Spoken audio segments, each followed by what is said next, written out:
Hi friends, வரம் தேடும் உறவுகள் அனைவருக்கும் வணக்கம். நம்மளோட சேனலில் வழங்கக்கூடியதுன்னு பார்த்தீங்கன்னா முற்றிலும் இலவசமான வரன் பதிவுங்க. ஸோ இந்த பதிவில் கூட உங்களுக்கான வாழ்க்கை துணை அமையலாம். வாங்க இன்றைய இலவச வரங்களை பார்ப்போம். பெயர் அஞ்சலி, வயது 42 வயது ஆகுதுங்க. ராசி மிதுன ராசிங்க. ஜாதின்னு பார்த்திங்கன்னா இவங்க இந்து மதத்தை சார்ந்தவங்க, தெலுங்கு செட்டியார் சமுதாயத்தை சேர்ந்தவங்க. இதில் உட்பிரிவு எதுவாக இருந்தாலும் சம்மதம். இதில் கிடைக்காத பட்சத்தில் வேறு ஜாதி ஓகேன்னு சொல்லியிருக்காங்க. படிப்பு பிபிஏ முடிச்சிருக்காங்க. இவங்க ப்ரைவேட் கம்பெனியில் வேலை பார்த்துட்ருக்காங்க. இவங்களோட திருமண நிலைன்னு பார்த்திங்கன்னா செகண்ட் மேரேஜ் தாங்க. ஸோ வரக்கூடியவருக்கு ஃபஸ்ட்டாக இருந்தாலும் ஓகே, செகண்டாக இருந்தாலும் ஓகேன்னு சொல்லியிருக்காங்க. இவங்களுடைய முகவரின்னு பார்த்திங்கன்னா இவங்க அரூரில் வசிக்கிறாங்க. மணமகளுடைய வசதி நிலைன்னு பார்த்திங்கன்னா இவங்க ஓரளவு நடுத்தர குடும்பத்தை சார்ந்தவங்க தாங்க.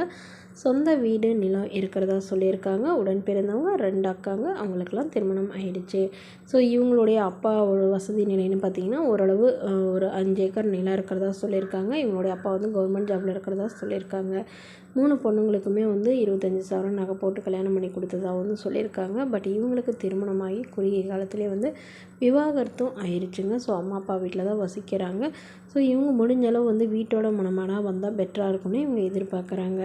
மேலும் இந்த மணமகள் வந்து சொந்தமாக சம்பாதிச்சு ஒரு 5,000 நகை சேர்த்து வச்சுருக்கிறதா சொல்லியிருக்காங்க. ஸோ இவங்களுடைய அப்பா வந்து உடல்நிலை சரியில்லாதனால இவங்க வந்து வீட்டோட மணமகனாக தான் முடிஞ்சளவு எதிர்பார்க்குறாங்க. மேலும் தன்னோட ஃபோட்டோ கொஞ்சம் மறைச்சி போடுங்க, நேரில் வந்து கேட்குறப்ப ஃபோட்டோ கொடுத்துருங்கன்னு சொன்னதுனால ஃபோட்டோ கொஞ்சம் மறைச்சி போட்டிருக்காங்க. இந்த மணமகளை உங்களுக்கு பிடிச்சிருந்தா கீழே உள்ள வாட்ஸ்அப் நம்பரை தொடர்பு கொள்ளவும். அடுத்த வரன் பேர் பார்த்தீங்கன்னா ரதி தேவி, வயது 35 வயது ஆகுதுங்க. ராசி மிதுன ராசிங்க. ஜாதின்னு பார்த்தீங்கன்னா இந்துல தெலுங்கு செட்டியார் சமுதாயத்தை சார்ந்தவங்க. இதில் உட்பிரிவு எதுவாக இருந்தாலும் சம்மதம்னு சொல்லியிருக்காங்க. படிப்புன்னு பார்த்தீங்கன்னா இவங்க 8ஆம் வகுப்பு முடிச்சிருக்காங்க. இவங்க மளிகை கடை வந்து சொந்தமாக வச்சு நடத்திட்டு வராங்க. இவங்களோட திருமண நிலைன்னு பார்த்தீங்கன்னா 2ஆம் மனம் தாங்க. ஸோ வரக்கூடியவருக்கு ஃபஸ்ட்டாக இருந்தாலும் ஓகே, செகண்டாக இருந்தாலும் ஓகேன்னு சொல்லியிருக்காங்க. இவங்களுடைய முகவரின்னு பார்த்தீங்கன்னா காஞ்சிபுரத்தில் வசிக்கிறாங்க. மணமகளுடைய வசதி நிலைன்னு பார்த்திங்கன்னா இவங்க ஓரளவு வசதியானவங்க தாங்க. சொந்த வீடு இருக்குங்க. கடை ஒரு 2-3 கடை வாடகைக்கு விட்டுருக்காங்க. இவங்க ஒரு கடையில் வந்து கடை வச்சுருக்கிறதா சொல்லியிருக்காங்க. இவங்களுடைய கணவர் வந்து எதிர்பாராத விதமாக ஆக்சிடெண்ட்டில் வந்து தவறிட்டு தான் சொல்லியிருக்காங்க. ஸோ இவங்களுக்கு சின்ன வயசுங்கிறதுனால அப்பா அம்மா வீட்டுக்கெலாம் போகலைங்க. மாமனார் மாமியாரே இவங்களுக்கு சப்போர்ட்டாக இருக்கிறதா சொல்லியிருக்காங்க. இவங்களுக்கு குழந்தைங்களாம் எதுவும் இல்லைன்னு சொல்லியிருக்காங்க. ஸோ அதனால் அவங்களே பார்த்து மறுமணம் பண்ணி வைக்கிறாங்க. ஸோ ஜாதி எதுவாக இருந்தாலும் பரவாயில்லங்க, நல்ல ஒழுக்கமானவராக வேணும். என்னோடய பொண்ணு என்னோடய மருமகளையும் எந்த ஒரு குறையில்லாமல் நல்லபடியாக பார்த்துக்கணுன்னு எங்களுடைய பேரண்ட்ஸும் கேட்டிருக்காங்க. மணமகள் என்ன சொல்கிறாங்க, வரக்கூடியவர் வந்து படிச்சிருக்கணும்லாம் அவசியம் இல்லைங்க, நல்ல ஒழுக்கமானவராக வேணும். திருமணமாகி குழந்தை இருந்தாலும் நான் ஏற்றுக்கிறேன், நான் மனைவி இல்லாதவராக வேணும்னு கேட்டிருக்காங்க.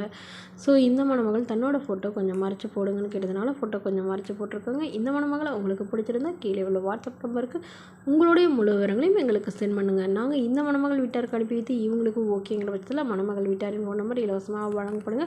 இது போன்ற இலவசங்களை உடனுக்குன்னே உங்களுடைய ஃபோன்லேயே தெரிஞ்சுக்கணும். நம்மளோட சேனல் சப்ஸ்கிரைப் பண்ணி அருகில் உள்ள பெல் ஐக்கனை கிளிக் பண்ணி ஆல் செட் பண்ணிக்கோங்க. தேங்க்யூ.